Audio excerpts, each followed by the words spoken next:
नाशिक विधान परिषद निवडणुकीमध्ये आणखी एका मोठ्या ट्विस्टची शक्यता। बंडखोर गोकुळ गीतेंना पाठिंब्यासाठी मनवण्याचे प्रयत्न सुरू। उमेदवारी कायम ठेवून नरेंद्र दराडे यांना पाठिंबा द्यावा शिंदे सेनेची भूमिका, तर गोकुळ गीते यांच्या भूमिकेसाठी आज गिरीश महाजन आणि उदय सामंतांची चर्चा होणार। माघारीचा वेळ संपल्यामुळे आता विषय संपलाय। आता मी निवडणुकीत माघार घेणार नाही। लोकशाहीमध्ये जाहीर पाठिंबा विषय येत नाही। नाशिकमधील बंडखोरीवर गोकुळ गीतेंची प्रतिक्रिया समोर। विधान परिषदेच्या 10 ठिकाणी महायुतीने बंडखोरी शमवली। नाशिक आणि जळगाव परिषद निवडणुकीत आता ही निवडणूक बिनविरोध होणार नाही। नाशिकमध्ये गोकुळ गीते तर जळगावात रेश्मा काळेंची बंडखोरी कायम।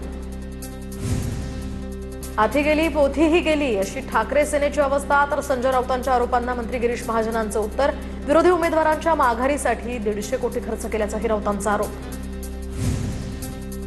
मोदींनी विधान परिषदेमध्ये पैसे उडवायला परवानगी दिली का? संजय राऊतांचा सवाल। तर राज्यामध्ये भाजपच्या कृपेने हे चित्र निर्माण झालंय। कोकण, संभाजीनगर, पुण्यामध्ये झालेले व्यवहार लोकशाहीला घातक, संजय राऊतांची टीका। माणसं टिकवण्यासाठी पैसा नाही तर प्रेम आणि माणुसकी लागते। मात्र राऊत आणि त्यांच्या नेतृत्वाकडे माणुसकीच उरलेली नसल्यामुळे त्यांच्याकडे ना कार्यकर्ते टिकले ना नेते टिकले। भाजपचे मुख्य प्रवक्ते नवनाथ वन यांचा पलटवार। सोलापुरात महाविकास आघाडीमध्ये फूट पडल्याची शक्यता। मतदानावर बहिष्कार टाकण्याचा आमचा निर्णय। पवारांच्या राष्ट्रवादीचे आमदार उत्तम जानकरांची प्रतिक्रिया। तर पवारांच्या राष्ट्रवादीच्या आमदाराचा स्वतःच्या पक्षाच्या उमेदवाराला विरोध। महाविकास आघाडीच्या वसंत देशमुखांना विरोध। पुणे परिषदेतनं पवारांच्या राष्ट्रवादीने माघार घेतल्यानंतर आता काँग्रेस आणि ठाकरेंची शिवसेना नाराज। काँग्रेस आणि ठाकरेंची सेना महाविकास आघाडीतून बाहेर पडण्याच्या तयारीत। काँग्रेस पदाधिकाऱ्यांची महाविकास आघाडीतून बाहेर पडण्याची मागणी। पवारांच्या राष्ट्रवादीच्या श्रीकांत पाटलांनी अर्ज मागे घेतल्यामुळे ही नाराजी। पुणे विधान परिषद निवडणुकीवरून महाविकास आघाडीमध्ये धुसफूस, तर माघारीचा हा निर्णय हा राज्य पातळीवर झालाय। श्रीकांत पाटलांचं वक्तव्य। तर आम्ही देखील स्वबळाची तयारी करत आहोत, श्रीकांत पाटलांचं स्पष्टीकरण। कोकण विधान परिषदेची निवडणूक बिनविरोध झाल्यानंतर राजकीय घडामोडींना वेग। शेकापचे पनवेल महानगरपालिकेचे विरोधी पक्षनेते अरविंद म्हात्रे यांचा राजीनामा, तर वैयक्तिक कारणामुळे राजीनामा दिल्याची अरविंद म्हात्रे यांची प्रतिक्रिया। भंडारा गोंदियामधील महायुतीचे मतदार सुरक्षित स्थळी। दरम्यान 5 दिवस अज्ञातवासात असलेले हे नगरसेवक पुन्हा आपापल्या वॉर्डमध्ये। काँग्रेसचे नेते नाना पटोलेंना शह देण्याचा हा भाजपचा प्रयत्न। दरम्यान भाजपकडून अविनाश ब्राह्मणकरांना उमेदवारी, भाजपकडे स्पष्ट बहुमत। उमेदवारी अर्ज माघारी घेण्यासाठी दबाव होता। ठाकरेंच्या शिवसेनेचे जळगाव विधान परिषदेचे उमेदवार शरद तायडे यांची प्रतिक्रिया। तर महाविकास आघाडीचे सर्व नेते पदाधिकारी माझ्या पाठीशी, शरद तायडेंचं वक्तव्य। माझी उमेदवारी कायम राहील, मी कुणालाही पाठिंबा देणार नाही, शेवटपर्यंत लढाई लढणार। लाडक्या बहिणी आणि भाऊ माझ्या पाठीशी उभे राहतील, रेश्मा काळेंची प्रतिक्रिया। ठाणे पालघर विधान परिषद बिनविरोध झाल्यानंतर शिंदेच्या शिवसेनेच्या रवींद्र फाटक यांनी प्रमाणपत्र स्वीकारलं। रवींद्र फाटक यांनी ठाणे जिल्हाधिकारी कार्यालयातनं अधिकृत प्रमाणपत्र घेतलं। देवेंद्र फडणवीस सर्वसामान्य नेतृत्व, त्यांच्याकडे 135 आमदार आहेत। फडणवीस बॉस आणि बॉस जे ठरवत नाही तोपर्यंत काहीच सांगू शकत नाही, बोलवलं तर जाणार। भाजप प्रवेशातील चर्चेवर बाळमानेंची प्रतिक्रिया। कुणाला पक्षात घ्यायचं हा निर्णय देवेंद्र फडणवीस आणि रवींद्र चव्हाणांचा। मी फक्त मला दिलेली जबाबदारी पार पाडत होतो, मी फक्त प्रतिनिधी, खरे रणनीतिकार फडणवीस। बाळमानेंसंदर्भातल्या प्रश्नावर नितेश राणेंची प्रतिक्रिया। ठाकरेंच्या शिवसेनेतनं हकालपट्टी, बाळमाने आज नारायण राणेंच्या भेटीला। दरम्यान बाळमाने नितेश राणेंसोबत चार्टर्ड विमानानं मुंबईत दाखल। बाळमाने फडणवीसांची भेट घेतील। बाळमाने भाजपात प्रवेश करणार असल्याची सूत्रांची माहिती। मला पक्षानं कारणे दाखवा नोटीस न पाठवता कारवाई केली आहे। विनायक राऊतांनी कुणाची सुपारी घेतली होती? विनायक राऊतांच्या टीकेनंतर बाळमानेंचा सवाल। तर माझी हकालपट्टी झाल्यानंतर विनायक राऊतांची टीका कशासाठी? मानेंचा सवाल। बाळमानेंना उमेदवारी देऊ नका असं उद्धव ठाकरेंना सांगितलं होतं। मानेंच्या उमेदवारीला माझा आणि चाळकेंचाही विरोध होता। विनायक राऊतांची माहिती। तर लाचारी आणि स्वार्थासाठी पक्षासोबत बेईमानी करतात। बाळमानेंना शिवसेनेची कार्यपद्धती ही समजलीच नाही, विनायक राऊतांची टीका। विनायक राऊतांनी संघटना संपवली। ठाकरेंच्या शिवसेनेतनं हकालपट्टीनंतर बाळमानेंचा आरोप।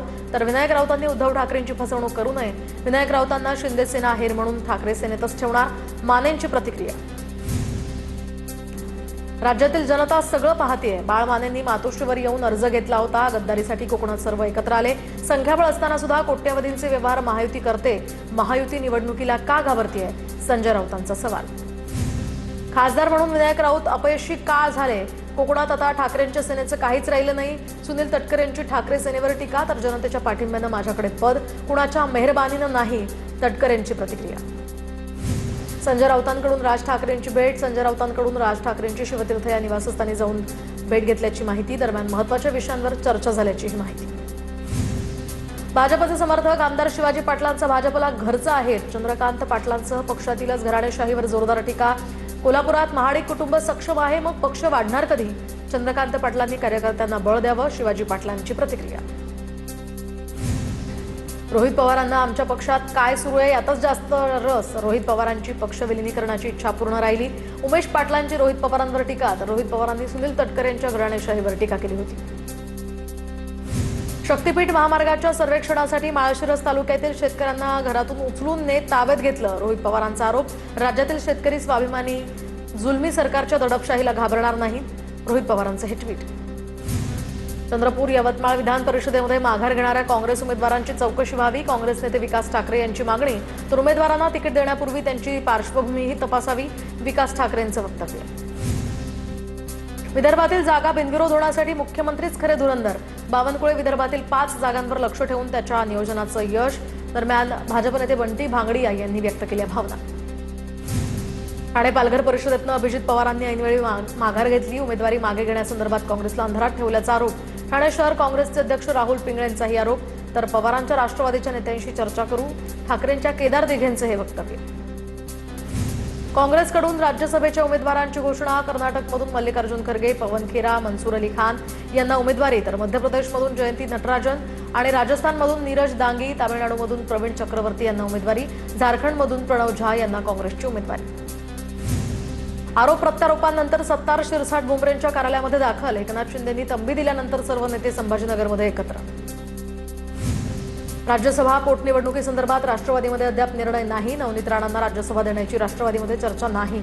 उमेदवारीवरून राष्ट्रवादीच्या कोर कमिटीची बैठक होईल, सूत्रांची माहिती. राज्यसभेची जागा भाजप घेण्यास इच्छुक. या बातम्या निराधार. राज्यसभेची जागा ही राष्ट्रवादीची आहे. सुनील तटकरेंचं स्पष्टीकरण. तर 8 तारखेला दुपारी 3 पर्यंत राष्ट्रवादीचा अधिकृत उमेदवारी अर्ज भरेल. दरम्यान तटकरेंची ही माहिती. ठाकरेंच्या शिवसेनेकडून नाशिक जिल्हाधिकारी कार्यालयाबाहेर आंदोलन. महागाई, इंधन दरवाढी विरोधात घोषणाबाजी करत आंदोलन.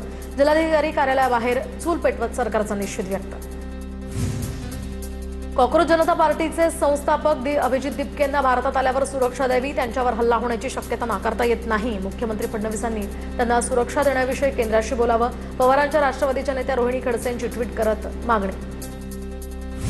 कॉक्रोच जनता पार्टीचे संस्थापक अभिजित दिपके यांचं यू टर्न. तर 6 जूनच्या आंदोलनासाठी विमानतळाऐवजी थेट संसद मार्ग पोलीस स्टेशनला पोहोचण्याचं आवाहन. सोशल मीडियावर व्हिडिओ टाकत अभिजित दिपकेची पोस्ट. ममता बॅनर्जी यांनी कालीघाट या ठिकाणी पक्षाच्या आमदारांची बैठक बोलावली आहे. पक्षविरोधी भूमिका घेतलेल्या अनेक आमदारांना बैठकीसाठी निमंत्रण. तृणमूल काँग्रेसच्या अंतर्गत वादाच्या पार्श्वभूमीवर या बैठकीला महत्त्व. ममता दिदींसाठी मी माझी जागा सोडण्यास तयार. हुमायूं कबीर यांचा ममता बॅनर्जींना पोटनिवडणूक लढवण्याचा प्रस्ताव. तामिळनाडू भाजपचे माजी प्रदेशाध्यक्ष अण्णामलाईंचा राजीनामा मंजूर. भाजपचे राष्ट्रीय अध्यक्ष नितीन नबीन यांनी राजीनामा मंजूर केलाय. तर आज दुपारी पत्रकार परिषद घेऊन पुढची दिशा जाहीर करणार. एनटीएकडून आयोजित परीक्षांमधील 8 वर्षातील पेपरफुटी आणि गैरप्रकारांवर श्वेतपत्रिका काढण्याची मागणी. दरम्यान काँग्रेस खासदार दिग्विजय सिंग यांनी पंतप्रधानांना पत्र लिहित ही मागणी केली आहे.